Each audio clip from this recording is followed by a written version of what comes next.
নমস্কার, আপনারা দেখছেন ভিশন প্লাস নিউজ, সঙ্গে রয়েছে আমি দিশা। বর্তমান পরিস্থিতির পরিপ্রেক্ষিতে নিঃসন্দেহে বলা চলে যে রাজ্যে কর্মসংস্থানের অবস্থা একেবারে তলানিতে গিয়ে ঠেকেছে। চারিদিকে কাজকর্মের জন্য হাহাকার লেগে গিয়েছে এবং রাজ্য থেকে দেখতে পাওয়া যাচ্ছে ভিন রাজ্যে বিভিন্ন যে বেকার যুবক যুবতীরা আছে, শিক্ষিত বেকার যুবক যুবতী, তারা কিন্তু ভিন রাজ্যে যাচ্ছেন কাজের সন্ধানে। ঠিক এই পরিস্থিতিতে যখন রাজ্যে এহেন কাজের চাহিদা, ঠিক সেই সময় কিন্তু মালদায় ঘটে গেল এক অন্যরকম ঘটনা দেখতে পাওয়া যাচ্ছে। আবার যে চাকরির নামে প্রতারণার শিকার হয়েছেন প্রায় 4,500 বেকার যুবক যুবতী। হ্যাঁ, একেবারেই তাই, যে তাদের কাছ থেকে একাধিক পরিমাণে টাকা নেওয়া হয়েছে এবং তার পরবর্তীতে 4,500 বেকার যুবক যুবতীদেরকে প্রতারণা করা হয়েছে, এমনই ঘটনা ঘটে গিয়েছে মালদায়।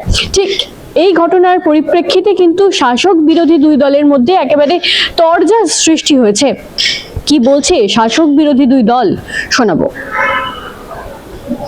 তৃণমূলের যারা অবৈধ কাজে যুক্ত ছিল তারা প্রচুর পরিমাণ টাকা প্রশাসনের সহযোগিতাতে লোক ঠকিয়ে জায়গা জমি ব্যবসা পাচার সবটাতে করেছে।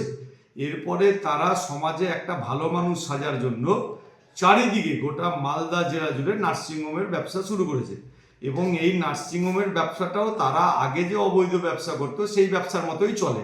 সেই জন্য নার্সিংহোমকে সামনে খাড়া করে আর বেকার যুবক যুবতীদেরকে অনলাইনে কিংবা অ্যাডভার্টাইজ করে কাজে নেওয়ার জন্য প্রচুর টাকা নিচ্ছে এবং এই টাকা নেওয়ার পিছনে যখন তাদেরকে ধরতে যাচ্ছে এই মালিক কর্তৃপক্ষ কিংবা ম্যানেজারকে, তখন তাদের অন্তরায় হচ্ছে তৃণমূল দল আর প্রশাসন এবং এটা 15 বছর ধরেই চলছে। সেই জন্য এই জাতীয় যারা তাদের ওই পাচারকারীর ইমেজ থেকে ডাক্তারের ইমেজে কনভার্ট হচ্ছে, তাদের ব্যবসা একই থাকছে, শুধু সিস্টেমটা পাল্টে দিচ্ছে এবং এই সিস্টেম পাল্টাতে গিয়ে তাদের যা যা অবৈধ ব্যবসা অবৈধ সিস্টেম সেটাই চলাচ্ছে। এখানে বেকার যুবকরা প্রলোভিত হয়ে, তা তো স্বাভাবিক ব্যাপার, বেকার হয়ে তো তারা কাজের সন্ধানে ঘুরবে। এইটা একটা নতুনভাবে ওরা ভদ্র সভ্যভাবে লোককে লুট করার আইটেম শুরু করেছে এবং এইটা করার পিছনে প্রশাসন তাদের সঙ্গে যুক্ত, তৃণমূল যুক্ত, তাই তারা এক একবার নতুন নতুন রূপ পাল্টিয়ে এই ব্যবসাটায় নেমেছে। এইটা প্রশাসন এবং তৃণমূল যদি ওই সমস্ত লোকের মাথা থেকে হাত তুলে দেয়, তাহলে সাধারণ পাবলিক এবং প্রশাসন দুদিনের মধ্যে তাদেরকে শিগরে ঢুকিয়ে দিবে, এটা আমাদের বিশ্বাস। কিন্তু ঢুকাতে এই জন্যই পারছে না, প্রশাসনও তাদের সঙ্গে যুক্ত, সরকারি দলও তাদের সঙ্গে যুক্ত, এইটাই হচ্ছে অন্তরায়।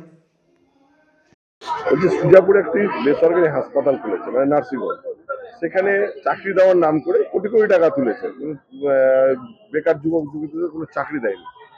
এ বিষয়ে আপনারা শাসক দলের কি বলছেন? দেখুন, বিষয়টা আমাদের কাছে যেভাবে গোচরে আসলো এবং অনেক প্রতারিত ছেলেমেয়েরা বিভিন্নভাবে অভিযোগ করছে, তো যেহেতু এটা প্রাইভেট ব্যাপার এবং আরো যুবক যুবতীদের উচিত ছিল খোঁজ খবর নিয়ে বিষয়গুলোতে এগোনো, তো যা হোক, প্রশাসন পুলিশ ইতিমধ্যেই ব্যবস্থা গ্রহণ করার চেষ্টা করেছে অভিযোগের ভিত্তিতে। এবং একটা কথাই বলি যে আইন আইনের পথে চলবে, কোনো প্রতারককেই এই পুলিশ যদি ঠিক মতো অভিযোগ হয়, প্রশাসন কিন্তু ছেড়ে কথা বলবে না। আপনারা কোনোভাবে সাপোর্টে থাকছেন না এসব? না না, একটা প্রাথমিক একটা প্রাইভেট সংস্থা কেউ যদি টাকা নিয়ে চাকরি দেওয়ার নাম করে যদি সেটা প্রতারণা করে, সেটা তো প্রতারণা।